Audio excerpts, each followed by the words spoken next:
उसके आने के दिन को कौन सह सकेगा? Who can endure the day of his coming?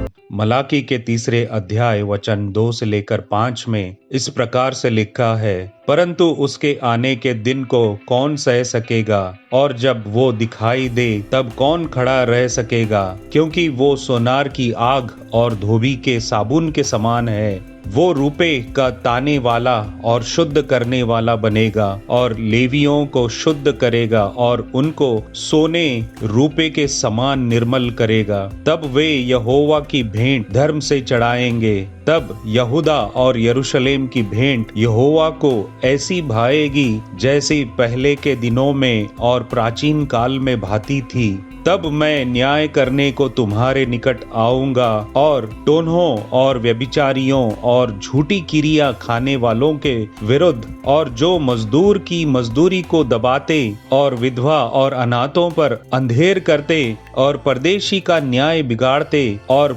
मेरा भय नहीं मानते, उन सबों के विरुद्ध मैं तुरंत साक्षी दूंगा। सेनाओं के यहोवा का यही वचन है। दुनिया भर के सभी मसीही लोग यानी क्रिश्चियंस पवित्र आत्मा द्वारा एक कुंवारी माँ मरियम से पैदा हुए यीशु मसीह के जन्म की याद में हर साल क्रिसमस मनाते हैं। बहुत से लोग क्रिसमस का दृश्य बनाते हैं, अपने घरों को सजाते हैं और नए कपड़े और सामान खरीदते हैं। एक दूसरे के साथ उपहारों का आदान प्रदान करते हैं, साथ ही घर घर जाकर क्रिसमस गीत गाते हैं। लेकिन हम जो याद करते हैं वो यह है कि यीशु मसीह अब चरनी में बालक नहीं है।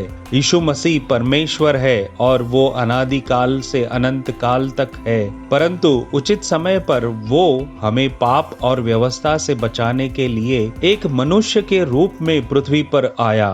वो अदृश्य परमेश्वर का प्रतिरूप है और उसके द्वारा उसी के लिए स्वर्ग में और पृथ्वी पर सब कुछ सृजा गया है। उसने हमारे लिए एक सिद्ध निष्पाप जीवन जिया और एक बलि का मेमना बन गया। उसने हमारे सारे दंड यानी परमेश्वर के क्रोध को अपने ऊपर ले लिया, क्रूस पर मारा गया, गाड़ा गया और तीसरे दिन जी उठा। वो 40 दिनों तक अपने चेलों को दिखाई देता रहा और स्वर्ग में उठा लिया गया और अब वो पिता के दाहिने हाथ विराजमान है। उसने पिता से पवित्र आत्मा की प्रतिज्ञा प्राप्त की और अपने शिष्यों पर पवित्र आत्मा उंडेल दिया। इस चित्र में देखेंगे तो समझ में आता है यीशु मसीह का पहला आगमन, उसने जो कार्य करने आया था उसे पूरा कर पिता के दाहिने हाथ बैठा है और वो फिर वापस आने वाला है। जो दूसरा आगमन है वो इस दुनिया का न्याय करने और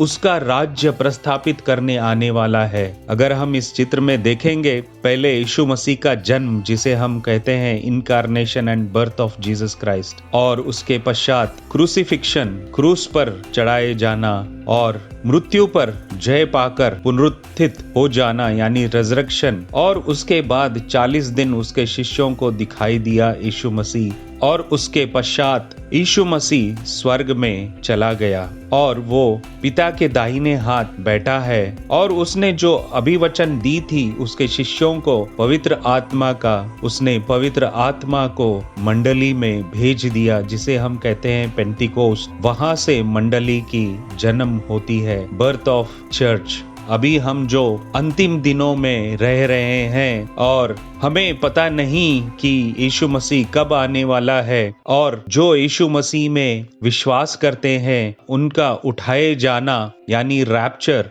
होने वाला है। और उसके पश्चात 7 वर्षों का महाक्लेश, 7 ईयर्स ग्रेट ट्रिब्युलेशन, और उसके बाद यीशु मसीह का पुनरागमन होगा जिसे हम कहते हैं सेकंड एडवेंट। बाइबल हमें बताती है यीशु मसीह लोगों, राष्ट्रों, राज्यों और शासकों का न्याय करने और अपना राज्य प्रस्थापित करने के लिए एक न्यायाधीश के रूप में फिर से आने वाला है।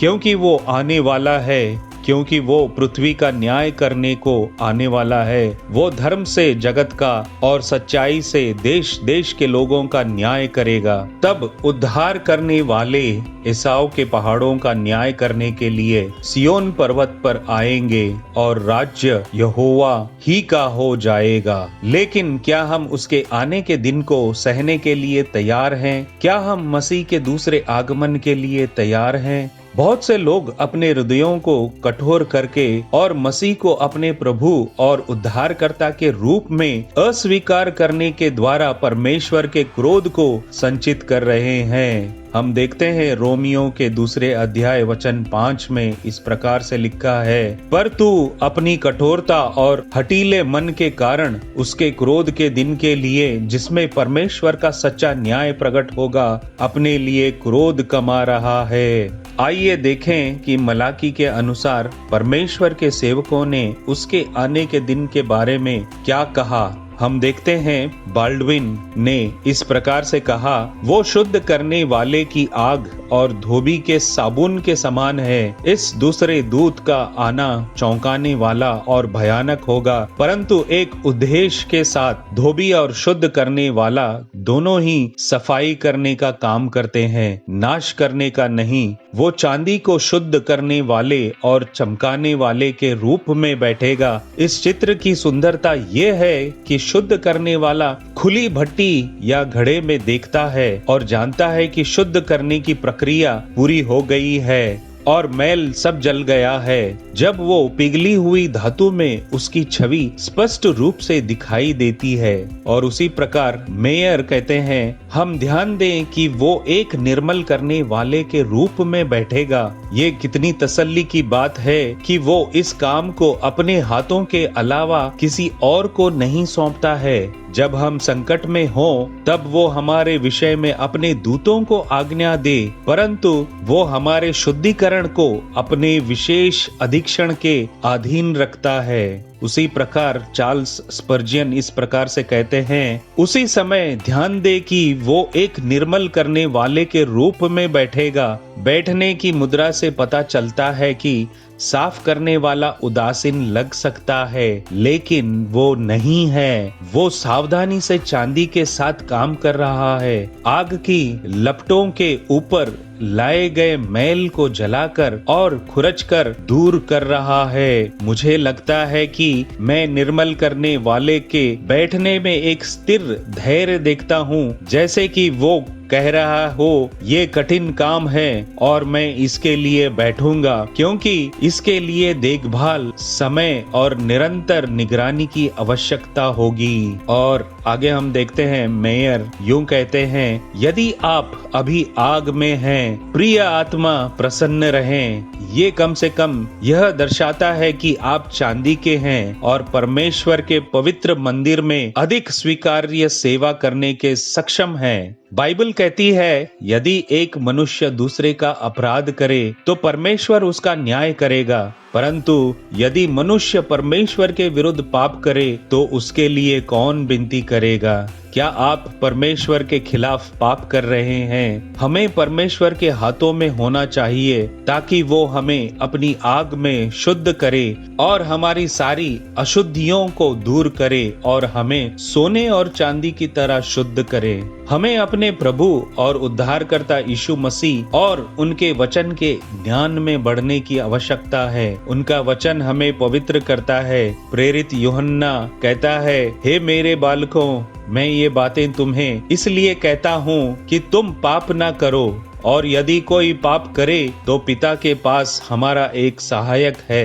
अर्थात धर्मी यीशु मसीह। यीशु हमारा अधिवक्ता है और आपके और मेरे लिए पिता से विनती कर रहा है। लेकिन वो दिन आएगा जब वो हमारा वकील नहीं बल्कि एक न्यायी होगा। मनुष्य के लिए एक बार मरना और उसके बाद न्याय का होना नियुक्त है। देखो, न्यायी द्वार पर खड़ा है। परमेश्वर कहते हैं, अथ जिन दिनों मैं तेरा न्याय करूंगा, क्या उनमें तेरा हृदय दृढ़ और तेरे हाथ स्थिर रह सकेंगे। यहोवा अपने उस दल के आगे अपना शब्द सुनाता है, क्योंकि उसकी सेना बहुत ही बड़ी है। जो अपना वचन पूरा करने वाला है वो सामर्थी है, क्योंकि यहोवा का दिन बड़ा और अति भयानक है, उसको कौन सह सकेगा।